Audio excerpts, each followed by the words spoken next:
بسم الله الرحمن الرحيم. السلام عليكم ورحمة الله وبركاته. سألني بعض الشباب أن المعيشة كيف في باكستان، وهل يعني مواليد السعودية إذا جو باكستان أو بغوا يعني يعيشوا هنا، يعني المعيشة سهلة ولا صعبة؟ والله شوف، أنا قدامكم عشت في السعودية، كان الحمد لله الآن عايش هنا في باكستان في بلدي، وفي أمثلة كثيرة جدا، من تلك الأمثلة موجودة الآن أنا في مدينة دادو، وهنا عندنا صديق من عيال مكة، من عيال البلد، من عيال جرول، ما شاء الله تبارك الله، فتح له مشروع هنا في مدينة دادو. نشوف المشروع هذا إن شاء الله.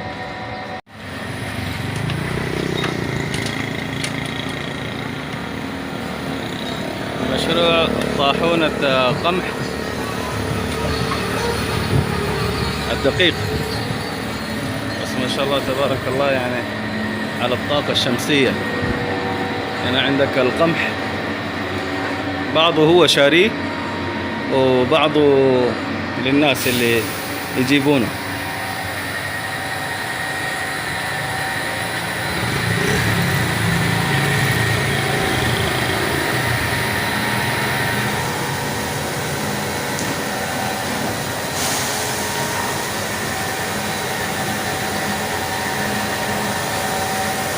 يا ابو عبد الله،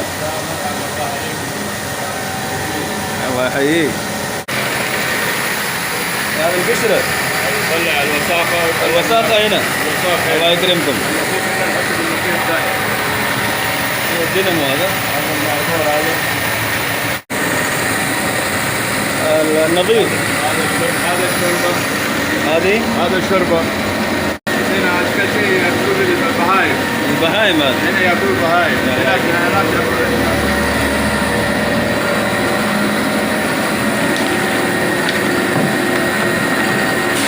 نظفناه،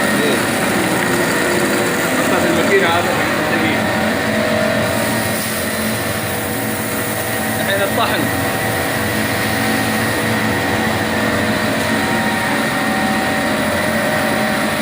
طلع الدقيق.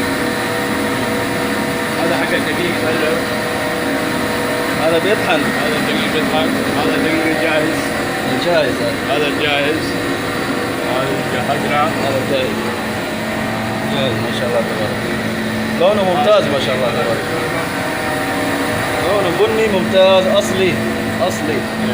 اي والله ما شاء الله تبارك الله. دقيق حب فين؟ لما جاي هنا هذا الدقيق. ايه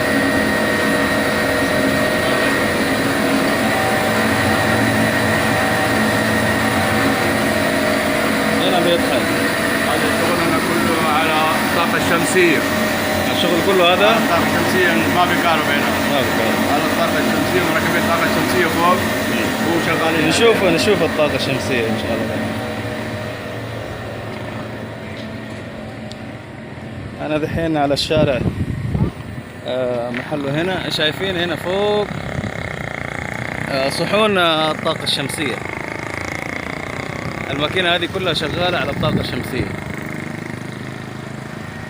هذا ابو عبد الله، هذا محول، ها؟ هذا المحول يحول، يجيب كهرباء كاملة هنا. إيه. 220. ايه، والمكاين والموتور كهرباء، لكن فوق على الطاقة الشمسية. نشوف الصحون، ايه صحون الطاقة الشمسية نشوفها.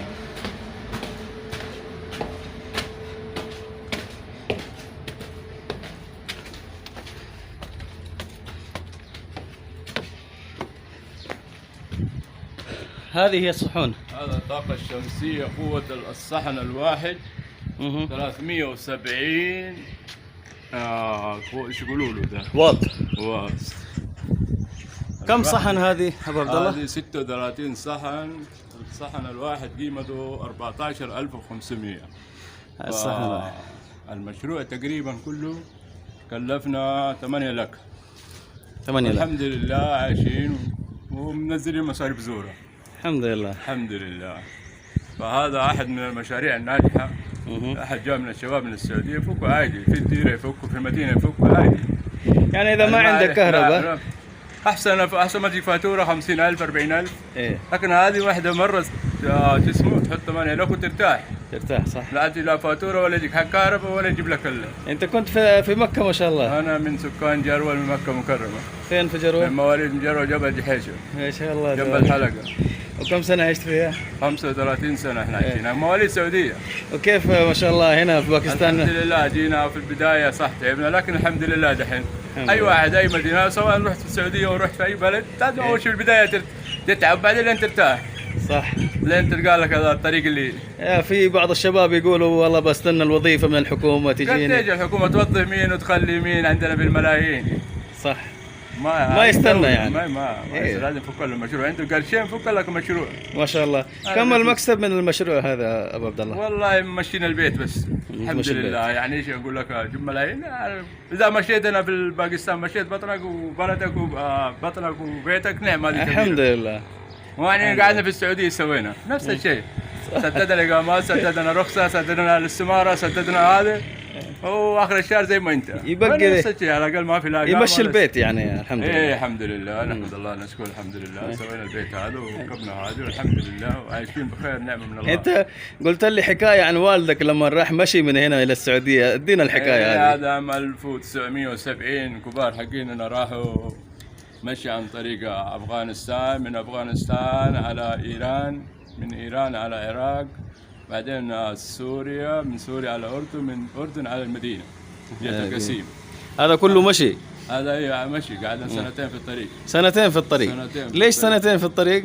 على انه ما في فلوس. ايوه يشتغلوا في البلد. ايوه ويروحوا البلد. يشتغل في افغانستان لين وصلوا لمكه ما شاء الله. يشتغل في افغانستان يروح ايران، يشتغل في ايران. ما قعدنا من العراق، من ايران قعدنا رحنا العراق، من العراق دخلنا الشام اللي هي سوريا. من تشتغل يعني تجمع لك شويه مبلغ حق السياره وتروح قدام. ايه لين وصلنا المدينه. الله دخلنا مكه والحمد لله قعدنا في مكه. هذا كل شيء يعني في محبه الحرمين كان اول ما كان في لانه كان في السعوديه هم كانوا ما شاء الله كانوا يمكن البترول جاء بعدين. بعدين ما شاء الله. هذا كله الناس اللي كانوا يروحوا من هنا كله كانوا يروحوا في محبه الحرمين يعني. طبعا هي اول ما كان في هذا الكبار حقنا ما شاء الله راحوا اساس يسووا عمره يسووا الحج ويرجعون ما شاء الله. لكن بعدين لما قعدوا هناك وعينوا خير قعدوا ما عاد رجعوا.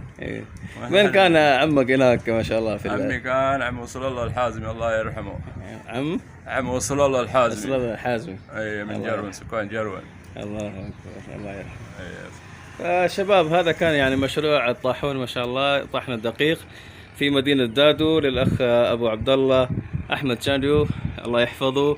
أعطانا فرصة عشان نصور المشروع وأعطانا فكرة عن المشروع، يعني يكلفك 8 لك تقريبا ويمشي البيت الحمد لله، بدل ما تستنى الوظيفة، بدل ما تستنى كذا. لا عيال المكة عيال السعودية اللي بيجون إلى باكستان خلاص يفتحوا لهم شويه يبدأوا مشروع وبعدين في بركه في التجاره الحقيقه. يعني بدل ما تروح تتوظف عند احد اخر، الحمد لله هذا شغلك المشروع والتجاره فيها بركه.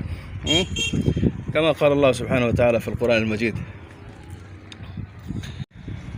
وأحل الله البيع وحرم الربا. فالبيع يعني من سنة الأنبياء كمان عليهم السلام، البيع والشراء والتجارة، مواشي، أغنام، المشاريع هذه الصغيرة فيها بركة ولله الحمد. نلتقي إن شاء الله في حلقة قادمة. أستودعكم الله، والسلام عليكم ورحمة الله وبركاته. الشباب يعني الكهرباء تيجي من هناك من الطاقة الشمسية من الصحون، تبدأ تتجمع هنا في المحول. المحول هذا يحول إلى الداخل، إلى داخل المحل للمكاين. شايفين؟